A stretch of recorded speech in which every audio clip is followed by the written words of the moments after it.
Hello FPL managers, today we go over the current FPL Champions team reveal with Game Week 1 just around the corner.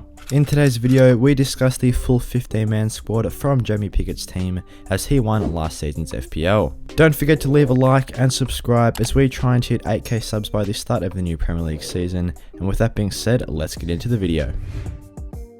Just before we have a look at the team, don't forget to check out Jamie's socials in the description or head to Footballers Life FPL on Twitter.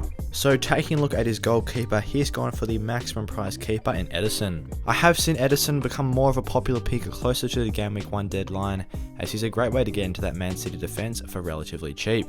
When you compare him to the price of other Man City starting defenders, it is a decent way to get in there and capitalise on those clean sheets, as I'm not sure Edison will get too many save bonus, but you can pretty much book him in for 6 points most weeks. Edison is predicted to score 27 points over the first 6 game weeks of the new FPL season, which is the second highest out of any goalkeeper.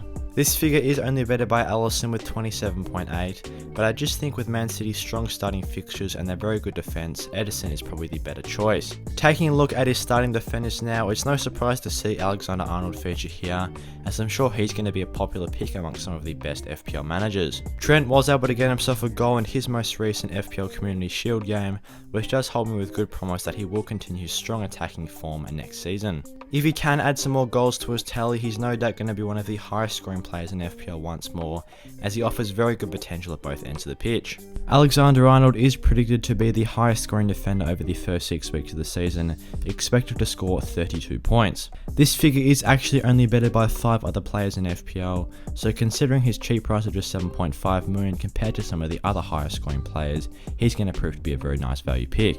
Next up in the defence is a slightly differential player in Zinchenko. His ownership has been climbing up a fair bit recently since his move to Arsenal and is currently sitting at 13.1%. But at £5 million that Arsenal defence, he's most likely going to be their most attacking defender, and he does have the potential to play cam at times as well. Jamie did say that this is one of the players that he was a bit uncertain about due to Arsenal's defensive capabilities, but in their first 5 they have very strong fixtures matching up against Crystal Palace, Leicester, Bournemouth, Fulham and Villa. So at least for the short term in the first 5, I definitely do like this pick, as Zinchenko could prove to be one of the highest scoring defenders in the first 5 game weeks, as I'm sure Arsenal will reckon a couple of clean sheets, and there's always the potential for those Zinchenko attacking returns. Perisic is next up on the team sheet, and he was able to get himself his first pre-season game just a couple of days ago, where he was playing very far up the pitch. It's definitely very exciting to see, as he is looking to be that starting wing-back player for Tottenham, and as we know they do push up very high at the pitch under Conte, so he could provide plenty of attacking returns starting the new year. It is definitely very valuable to have this game under the belt for Perisic, and it's given everyone an idea of where he's going to be playing and how far he's going to push up. So since he's facing Southampton, Chelsea, Wolves and Forest as his first 4, I would also expect him to be one of the highest scoring defenders over this period. He obviously does have very strong attacking capabilities, as he did have over 15 score involvements in the Serie A last season, so since he is a defender, he's going to be getting those extra points. He is one whose ownership has lowered a bit recently, as he was around 45% starting FPL, but has since dropped down to around 29%.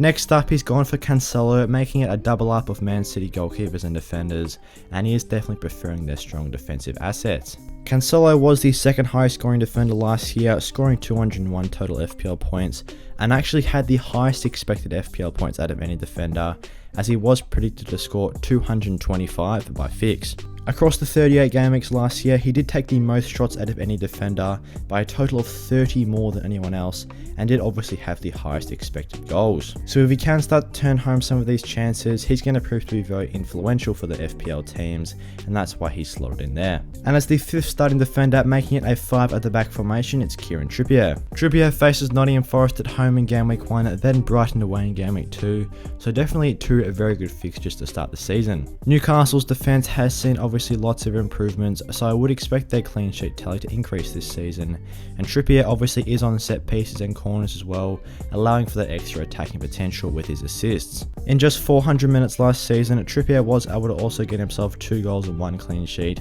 so definitely one that can offer good value at just £5 million. Onto the midfielders now. Jamie has gone with 3 in the middle of the park, starting off with the Man City asset Jack Grealish. Grealish is coming in at a £7 million and could be a cheap way to get in on that Man City attack, as he currently has around a 65% chance of starting, predicted by Fix. There will be some rotation over the season obviously in that position, but in the short term at least, Grealish could prove to be a nice value pick. He has had that season to adjust to life at Man City, getting himself 3 goals and 3 assists, and also got that assist in pre-season as well to Erling Haaland. Moving on to Gabriel Martinelli, Jamie definitely really likes this pick, as he is £2 million cheaper than the likes of his teammates in Saka and Jesus. He's another winger that has around a 70% chance to start for Arsenal, and I definitely think in the short term at least he should be starting the majority of his first 5 fixtures. He may not play the full 90 minutes in most games though, but he did have a very good pre-season, getting himself lots of assists and a couple of goals. We have touched on how good Arsenal's starting fixtures are, so at just £6 million, Martinelli could make an electric start to the new FPL season. And it's no surprise to see Mo Salah here capping off the midfield, as he's put the captaincy armband on him as he's facing Fulham away.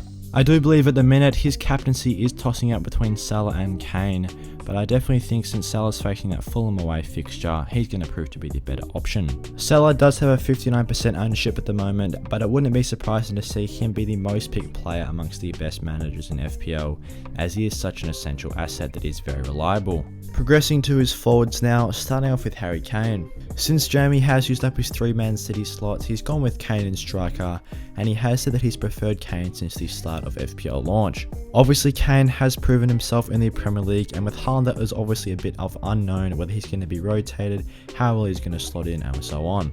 But especially since Kane's made an immense start to pre-season with 5 goals and an assist plus a disallowed goal in there as well, he's looking to be an excellent asset coming to game week 1.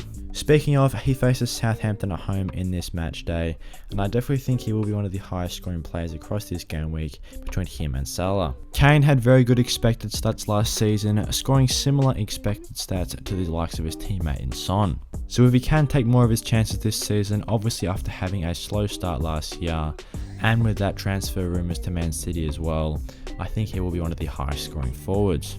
Looking to his strike partner now, it is definitely very surprising to see Jamie Vardy in his side. A lot of managers have opted for the cheaper Gabriel Jesus, but Jamie Vardy looks to be a popular pick for Jamie Pigott, as he says his first 3 fixtures are worth targeting.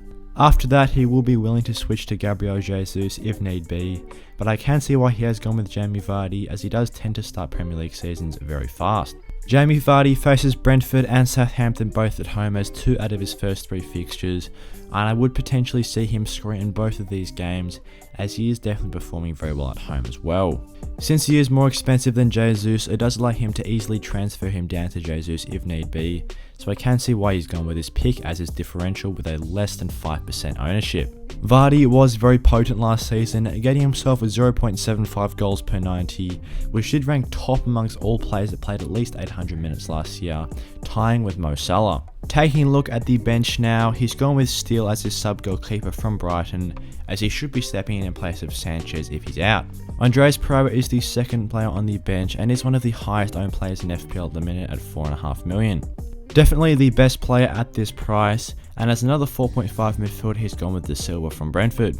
Obviously, Jamie will be hoping he doesn't have to use this second bench slot too often, so if he needs to have one player coming off the bench, it will be Andreas Pereira. And as his third bench option, he has gone with Archer from Aston Villa, as he was getting lots of minutes in pre-season. He's also probably a better pick than Greenwood at 4.5 million, as I would expect Greenwood's price to drop since his ownership is so high compared to Archer that has a fairly low ownership. Thanks for watching today's video. If you guys want to become a channel member, then click the join button down below and get featured on the members board at the end of the videos, just like Philip Ash here. Also, don't forget to leave a like and subscribe to show support for the channel, and click the notification bell. And with that being said, I'll see you guys in the next one.